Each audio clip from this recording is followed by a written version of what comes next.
Abundant communities is really important in any community, but it's especially important in high density. In high density, you're surrounded by so many people, you run into them every day, you're living one on top of the other, and there's no connection, there's no sense of community, you're just walking by each other in the elevator. It can really increase the sense of isolation.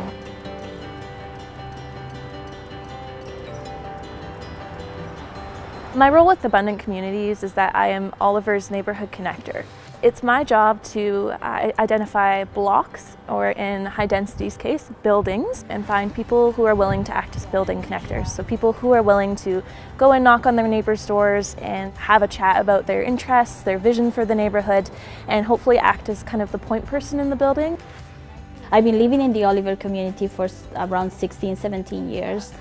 Being me from South America, I'm usually more social than other people, so for me getting to know my neighbors is important.